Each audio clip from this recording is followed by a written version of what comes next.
If you didn't see my last episode, click up and I will show you how I built my fully forged bottom end. Forged rod, forged pistons, forged crank, race bearings, and nitrous rings. Today I'm going to install head studs onto this block and I'm going to install my rebuilt heads. I've got new valves in there with upgraded springs. This is a oil control plug and it goes into one of the holes on the top of the engine block here. And it needs to be in between 13 mil and 14 mil from the actual surface of the block.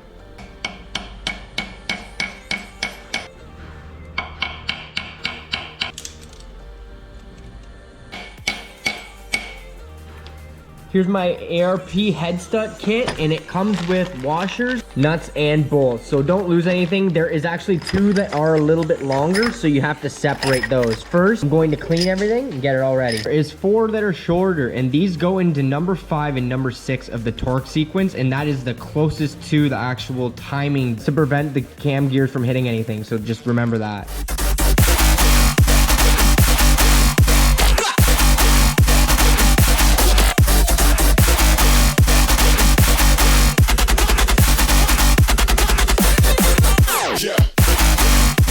I got the head bolts in, everything is just hand tight in, and as you can see, the front studs are shorter than the others, and that's for the cam clearance like I said. So I've got my first head here, I'm gonna open it up. I rebuilt these months ago. Here's the heads I rebuilt. If you wanna watch me rebuild these, click the link above. These are G4 heads with solid lifters. Pretty dope setup for sure. Very good for high RPM. So looking at the engine from the front, this is the right head and this is the left head. I do not know why still to this day, but this is the right and this is the left.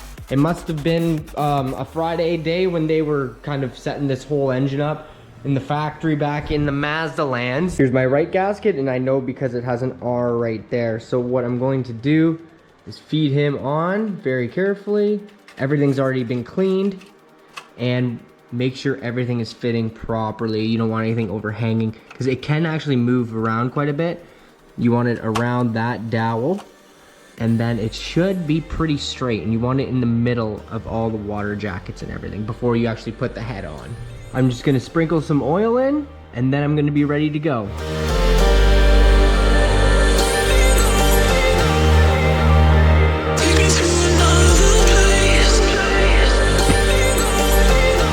The head is on 100%, and you will know once you get over that oil control valve if it's sitting in there right, and you can tell here's the line right here, it's looking good. Next thing I'm going to do is add the fastener assembly lube to all the threads. So what I do is get a screw and then fill the screw up with the fluid and then mix it all around into the threads in the actual nut and on the face, and a little bit on the washers just so everything torques down really nice and smooth.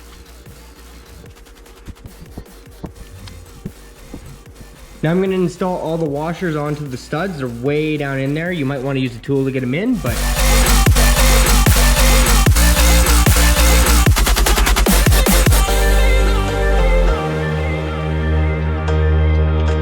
nice. I got my head stud bolts on and washers. It's important to not forget the washers, guys. That's a very, very important step.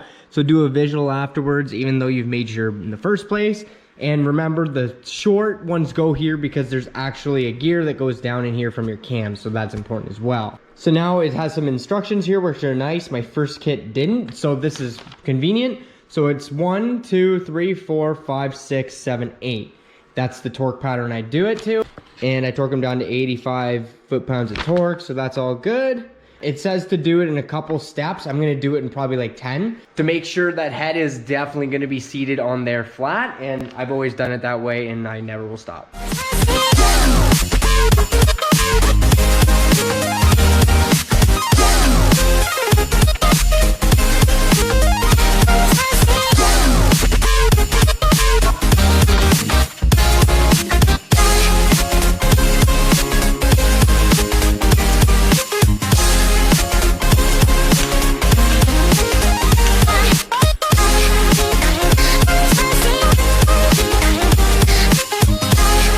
Beautiful. It's all torqued down 100%, good to go.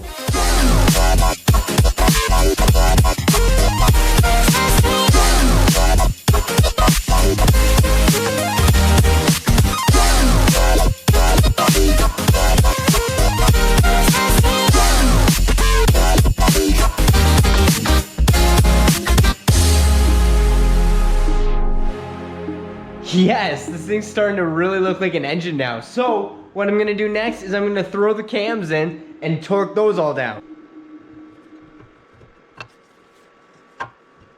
One thing you really gotta make sure is when you're installing the cams is number one, that they're in the correct order. Just kidding. Actually, you can't put them in the wrong spot because they have notches on this side and on the other head they don't.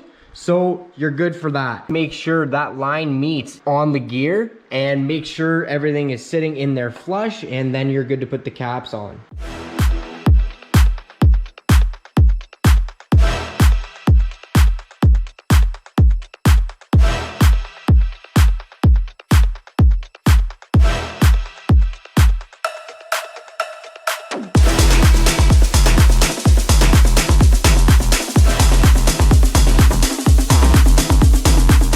Then this last one that goes on the edge to seal up, it needs a little bit of RTV. It needs some there, there, and then over there.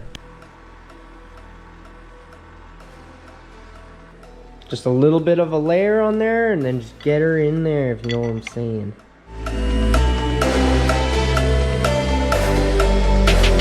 Then there's one of these Jimmy Bobs that gets banged into here. You just get your banger and bang it in, basically, and you're good to go. And then since this is the left head, because we're playing backwards today, you look for the L on the pulley, and then it goes onto the notch right there onto the cam, and then it gets bolted in. It's torqued to 100 foot-pounds. Stay alive, stay alive. Stay alive. Stay alive, stay alive.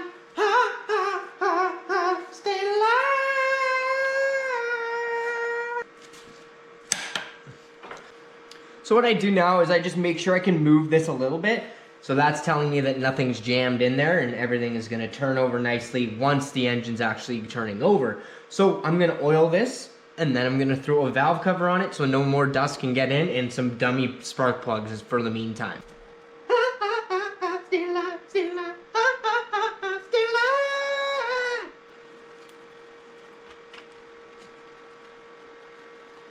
Now that's a good feeling.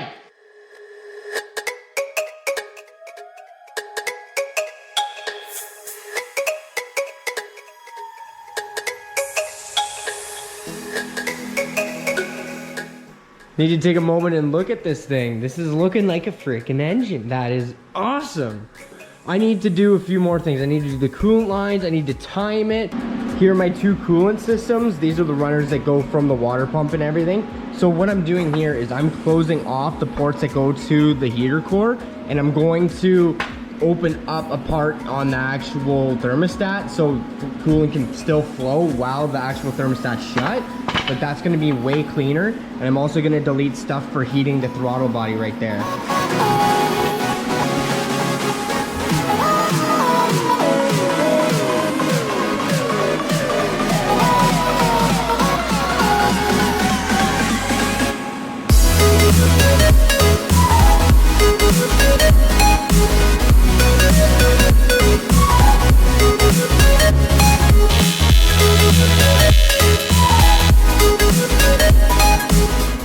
Now what I'm going to do is drill a few holes around the thermostat just so it can breathe a little bit when the actual thermostat is shut.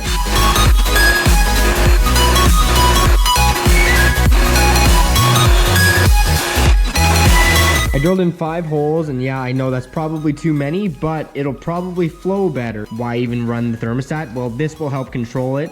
And honestly, I think it'll help bleed the system easy because now it can flow through the rad while it's not up to temp.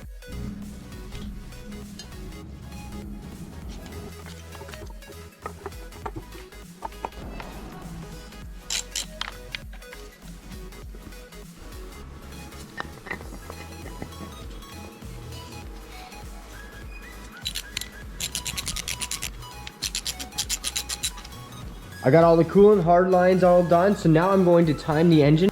I'm gonna remove my harmonic pulley right there, make sure my keyway is in there, and then I'm going to put on the actual gear for the timing and then time it up.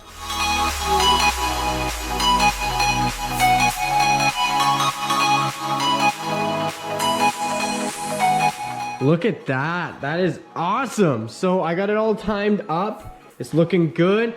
I made the timing on the cam slightly advanced so that it'll actually help with low end power and spooling the turbo. So that's gonna help my big turbo spool up a bit. That's definitely gonna aid me in the future.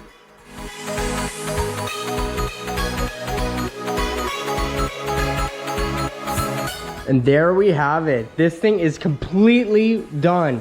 All I need to do is throw an alternator on it. That is for later though, because I have that on my MX3 right now. It's looking awesome, but there's one more thing to do. I want to see what it looks like with the intake on. The built engine, the whole like crazy amount of work I've done on the intakes. Let's see what it looks like with the intake on.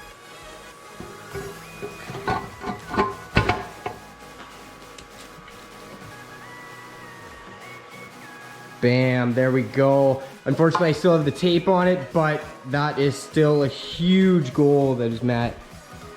Big Mustang throttle body in there. Damn, this thing is looking gnarly, man. So other than a small couple things I need to do to this, I am ready to build my other one. So I've got that in the bag.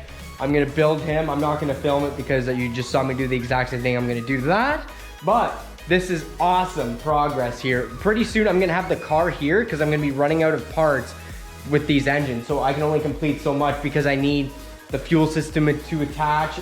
The next step is gonna be bringing the car here and starting to work on it and getting it ready for the engines. So I'm gonna be doing a fuel system for that. So definitely wait, see this build come into one piece. Finally, it's coming together. It's looking sweet.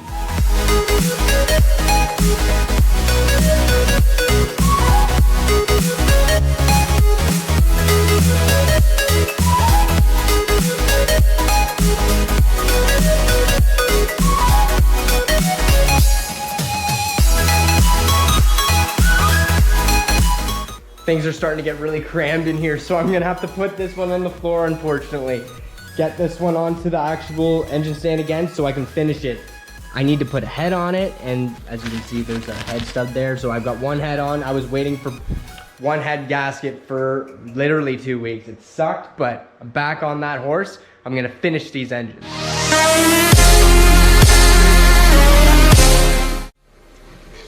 I quick made a tool so I can get this rear main seal on correctly. So what it is just the outside of the crank, and then I have a spot to hammer on, and it should go in straight.